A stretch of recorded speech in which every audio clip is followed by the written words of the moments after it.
అధిక బరువు అనేక సమస్యలకు కారణం. సాహితీ యోగా ఆన్లైన్ క్లాస్ లో జాయిన్ అవ్వండి.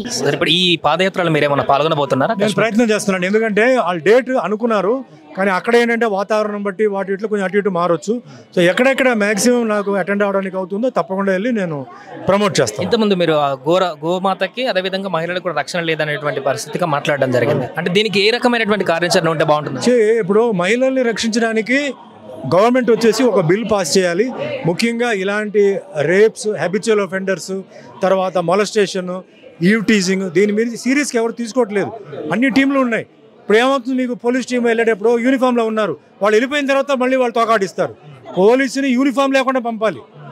లేడీ పోలీసుని, జెంట్స్ పోలీసుని యూనిఫామ్ లేకుండా పంపించేసి కూర్చోబెట్టి ఎవరైతే ఉన్నారో పట్టుకోండి. అట్లా పోలీసులో మార్పు రావాలి, చేంజ్ రావాలి. అది ఒకటి. నెక్స్ట్ గవర్నమెంట్లో కొన్ని సీరియస్గా, అంటే మన కాన్స్టిట్యూషన్లో, పాత కాన్స్టిట్యూషన్ చూసుకుంటే ఎన్నో ఉన్నాయి, అది ఎవరు పట్టించుకోవట్లేదు. ఈరోజు గోమాత దీని గురించి కాన్స్టిట్యూషన్లో ఉంది, నోబడీ ఈస్ టేకింగ్ కేర్. చట్టాలు ఎన్ని కొత్తవి తీసుకొచ్చినా కూడా ఇలాంటి ఘటనలు జరుగుతున్నాయి కదా, నిర్భయ లాంటి జరిగినా కూడా, మళ్ళీ కోల్కతా ఘటన, ఇంకా ఇలాంటి serious action. Punishment is not severe, give death sentence. Rape చేసిన వాడు ఎవిడెన్స్ దొరికితే గివ్ డెత్ సెంటెన్స్. అదొకటే కాదు, ఆ ఫ్యామిలీ మొత్తం లోపల వేయండి, మిగతా వాళ్ళ బుద్ధి వస్తుంది. నార్త్ కొరియాలో కిమ్ చేసినట్టు తప్పు చేసిన వాడే కాదు, తప్పు చేసిన వాడి ఫ్యామిలీ కూడా లోపల వేయమంటున్నాడంట. అలా చేయాలి. ఎలా అవుతుంది? ఇండియాకి బ్యాడ్ నేమ్ ఉంటుంది. ఇండియాకి వస్తే మనకి రక్షణ ఉంది, ఇండియా ఇస్ సేఫ్ కంట్రీ రావాలంటే ఇదే చేయాలి. ఇది నా రిక్వెస్ట్. ఇది గో ఆధారిత వ్యవసాయం వల్ల అందరికీ మంచి జరుగుతుంది, ఫ్యూచర్ కూడా ఉంటుందని చెప్పేసి అంటున్నారు. సో పర్యావరణ పరంగా ఇంకా ఎలాంటి చర్యలు తీసుకోవాలంటారు ప్రస్తుతం యాంత్రిక జీవితంలో? అంటే అలా కాదండి, ఇప్పుడు ఏదో ఇవాళ చెప్తే రేపు అవుతుంది కాదు. ఇది ఒక ఏన్షియంట్ సిస్టమ్.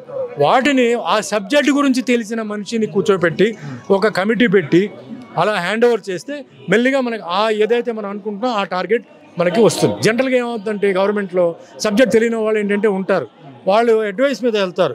ఆ అడ్వైస్ కొన్నిసార్లు సరిగా ఉండదు. సో ప్రాపర్ అవగాహన ఉన్న వాళ్ళని దీంట్లో కూర్చోబెట్టి ఒక కమిటీ చేసి దీనికి పెడితే తప్పకుండా ఇది మంచి దీనికి వెళ్తుంది. సో ఇప్పుడున్నటువంటి వ్యవసాయ పద్ధతులు గతంలో ఉన్నటువంటి వ్యవసాయ పద్ధతులకు ఉన్నటువంటి తేడా చాలా ఉంది. అలాగే ఇప్పుడు గో ఆధారిత వ్యవసాయం తగ్గిపోయింది, చెరువులు, వాగులు ఇవి కూడా కలుషితం అయిపోతూ అవి కూడా కుచించుకుపోతున్నటువంటి పరిస్థితి. ఇలాంటి సందర్భంలో భవిష్యత్తు ప్రశ్నార్థకరంగా మారుతున్న సందర్భంలో ఇప్పుడు హైదరాబాద్లో హైడ్రా లాంటి చర్యలు, చెరువులు కాపాడేటువంటి చర్యలు అవి ఎంతవరకు ఉపయోగపడతాయి అనుకోండి? హైడ్రా ఏదైతే చేస్తున్నారో కరెక్ట్గా చేస్తే సీఎం రేవంత్ రెడ్డి గారికి హ్యాట్స్ ఆఫ్ అండి. బట్ అంటే కొందరేమో అలా లేదు, మేము చేసుకొని చేసాం అంటున్నారు. అవి చూడాలి. సరే, ఎవరైతే ఆర్డర్స్ ఇచ్చారో, ఎవరైతే సంతకాలు పెట్టి అమ్మారో వాళ్ళు కూడా లోపల తోయండి. వాళ్ళు ఎందుకు వదిలిస్తున్నారు మీరు?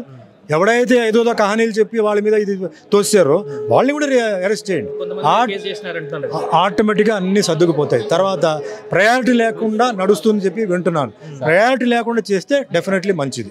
బట్ ఏదో కక్ష తీర్చాలని ఏదో చేయాలంటే కూడా మట్టుకి అది కరెక్ట్ కాదు. అది చేయండి, మన చెరువులను కాపాడాలి, మనం ఇవన్నీ చేయాలి. ఎందుకంటే నీళ్లు ఎక్కువ అవడంతో ఫ్లడ్స్ వచ్చేసి పాపం పేదవాళ్ళ ఇంట్లో నీళ్ళు పోతుంది, పాము తేలు ఉంటుంది, దాంట్లో పాపం కొన్ని పేషెంట్స్ ఉంటారు, చిన్నపిల్లలు ఉంటారు. సో తప్పకుండా ఇది చాలా ఇంపార్టెంట్. వాళ్ళు చేసింది సక్సెస్ఫుల్గా ఉంది. ఇది చూసి తెలంగాణ చూసి మొత్తం భారతదేశం చేయాలి, తప్పకుండా చేయాలి. అది ప్రస్తుతం గో ఆధారిత రక్షణకు సంబంధించినటువంటి గోరక్ష కార్యక్రమానికి సంబంధించి భాగంగా వచ్చినటువంటి సుమన్ గారు చెప్తున్నటువంటి మాట. ముఖ్యంగా ఇప్పుడు తీసుకుంటున్నటువంటి చర్యల్లో కొంచెం సివియర్నెస్ ఉండాలి ప్రభుత్వాలు కూడా. రక్షణకు సంబంధించి మహిళల భద్రత కానీ, మిత్రత కానీ, అదేవిధంగా హైడ్రాకు సంబంధించి కూడా దాంట్లో ఎలాంటి ప్రియారిటీస్ లేకుండా చేస్తే అది మంచి పని అంటూ కూడా వారు చెప్తున్నారు.